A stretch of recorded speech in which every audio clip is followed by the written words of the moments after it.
오늘 가져온 발표는 바스 대학교에서 나온 그리드 펑션드 뉴럴 네트워크스라는 논문입니다.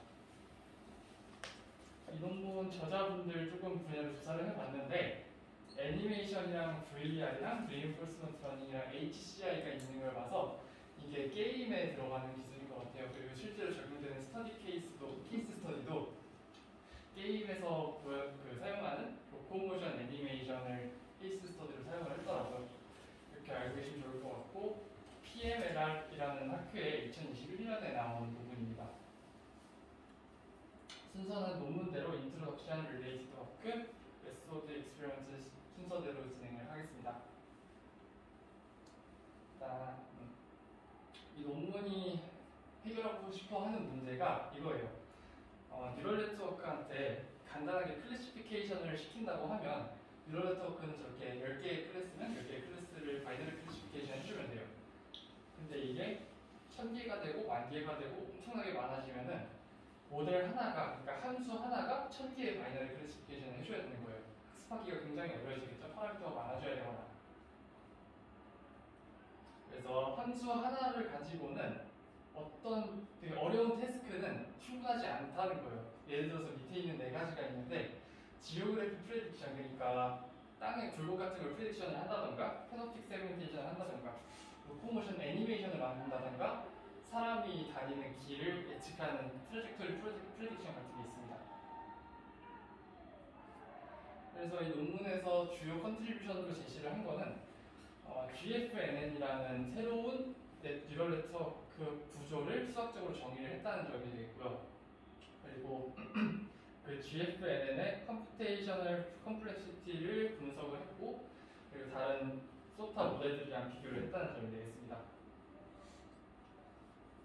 릴레이티드 워크에 대해서 말씀드릴 건데요. 여기서 제안하는 모델이 앙상블 모델이다 보니까 앙상블의 역사에 대해서 한번 말씀드리면 좋을 것 같아요. 이거는 트레디셔널한 방법인데, 앙상블은 모델 여러 개를 쓰는 걸 얘기하고요. 거기에 그걸 떠올렸을 때 제일 먼저 직관적으로 떠올릴 수 있는 방법이 이 방법입니다. 데이터셋을 n개로 자르고 n개의 똑같이 생긴 모델을 각각 학습시키는 거예요. 그리고 걔네한테 넣어서 인풋을 넣어서 나온 아웃풋을 보팅을 해서 스코어를 만드는 겁니다. 되게 간단한 방법이고, 이거보다 조금 진화한 방법이 부스팅이라는 방법인데, 부스팅은 샘플에서 일부를 샘플링을 합니다. 데이터셋에서. 그리고 첫 번째 모델을 그걸 학습을 시키고 밸리데이션을 해줘요.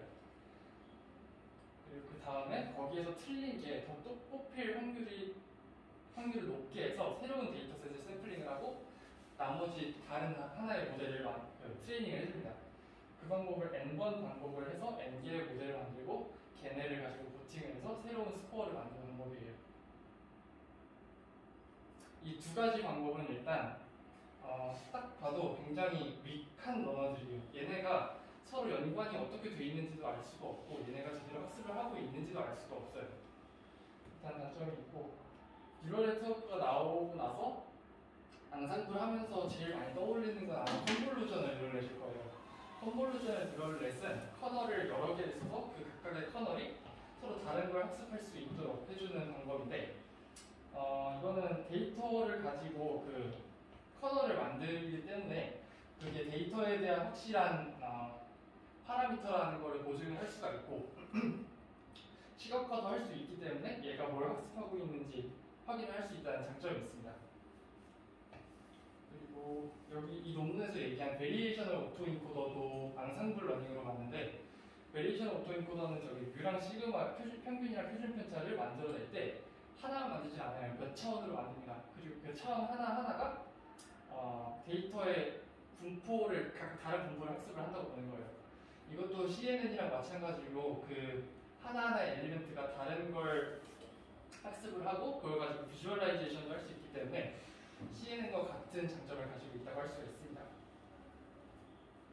대신에 이거는 이 피처 각각이 왜 이걸 학습을 했고 이게 진짜 에듀케이트 한 거냐, 이게 진짜 제일 좋은 거냐, 적절한 거냐라는 걸 판단하는 데는 무리가 있습니다.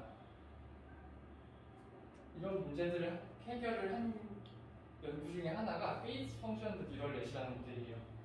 이거는 그러니까 로코모션 애니메이션을 하려고 구현하려고 만든 모델인데, 애니메이션을 진행을 하다 보면은 동작이 유사한 구간이 반복되는 거를 볼 수가 있어요. 그걸 페이즈로 보고 0부터 1까지 지금은 그 사이에 어느 정도 구간이다 라는 걸 학습을 하고 여러 개의 그 파라미터들 중에서 그 페이즈에 해당하는 것들을 섞어주는 방법입니다. 이렇게 섞어주는 방법은 잘 되는데 나무 앞에서 제시한 문제들을 해결을 했는데 방금 말씀드렸다시피 그 페이즈 하나만 피처로 사용을 할 수가 있어요. 앙상블 피처로 사용을 할 수가 있는 거예요. 그래서 이번 논문에서 제시를 하는 거는 데이터 전체에 대한 데이터 전체를 앙상블 피처로 사용을 하면서 지금 보여드리는 것처럼 여러 개의 엑스퍼트를 적절히 블렌딩할 수 있게 하는 모델을 소개를 했습니다. 그래서 모델을 제대로 소개를 하기 전에 여기서 수학적인 노테이션이 되게 많아서 문제 정리할 겸 한번 읽어보시면 좋을 것 같아요.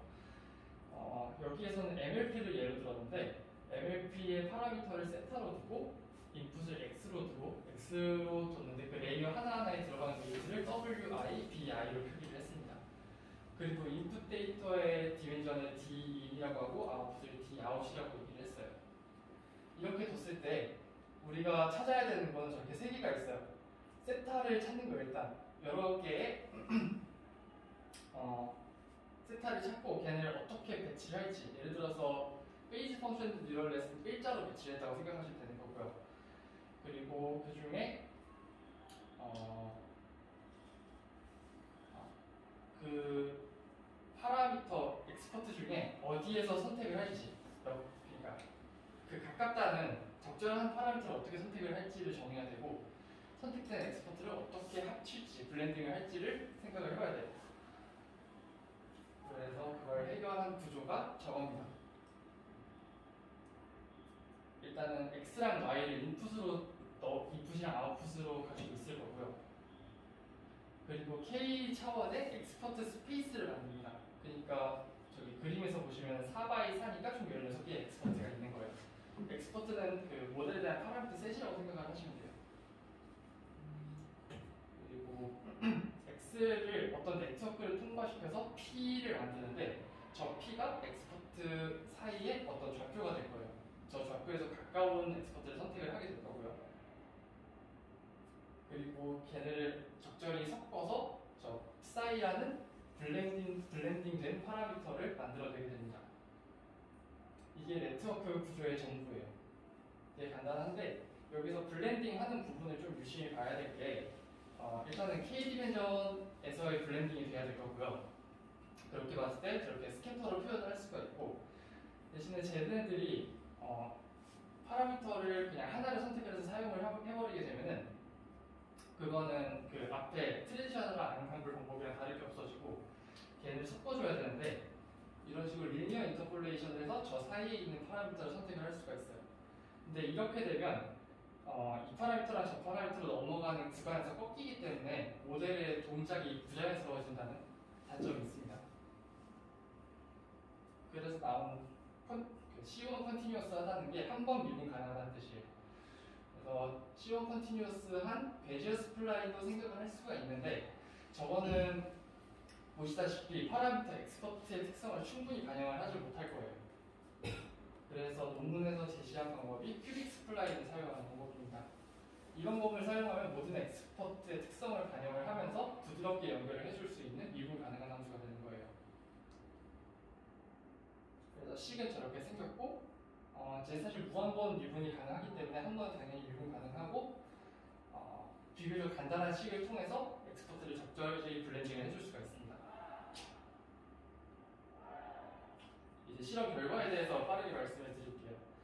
먼저 컴플렉시티를 분석을 해봤는데 저자들이 보시면 그리드 사이즈가 1x1부터 7x7까지 저 그리드 사이즈라고 생각을 하시면 되고요. 그리고 히든 레이어는 100개부터 12개, 12개까지 점점 줄여나가는데 저 줄여나가는 그 기준이 파라미터의 개수를 동일하게 유지하는 거예요. 메모리를 저만큼은 차지하기 위해서. 근데 그렇게 했을 때 플롭스는 점점 낮아지는 걸 볼 수가 있죠. 그리고 저 성능을 평가를 하기 위해서 non-convex 저기 옵티마이제이션 아니고 리컨스트럭션이고요.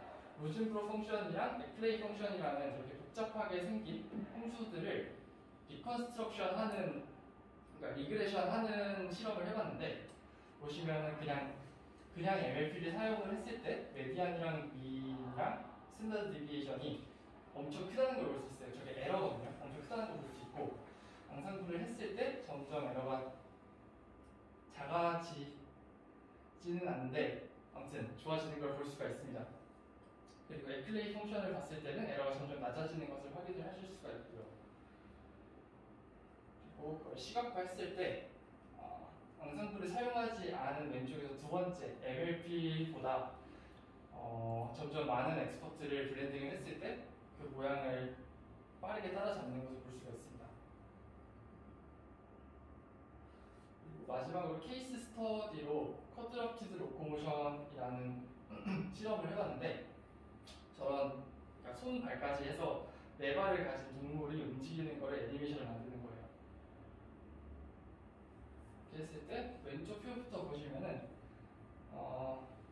플롭스는 점점 낮아지는 그러니까 그리드 펑션드 뉴럴넷을 사용을 했을 때 플롭스가 점점 낮아지고 그 연산 시간은 비슷한 방면에 모델 사이즈는 커지는 걸 볼 수가 있습니다. 그리고 오른쪽을 보시면은 트래젝토리라는 게 손 발끝이 움직이는 탄도를 얘기를 하는데, 되게 움직이는 걸 봤을 때 에러도 작으면서 아까 보신 대로 플록스가 낮다, 그리고 파라미터 수도 적다라는 게 논문에서 얘기하는 바인 것 같습니다. 그리고 마지막으로 포지션을 했을 때 여러 그 분야에서의 에러를 얘기를 하고 있는 에러가 그러니까 애니머시라는 거는 그 자유도라고 해야 하나? 그게 자연스럽게 움직이는지를 보는 거고, 오른쪽에 리얼리즘도 자연스럽게 보는지를 평가하는 건데, MANN이라는 그 소스타 모델이랑 비슷한 성능을 보여주거나 높은 성능을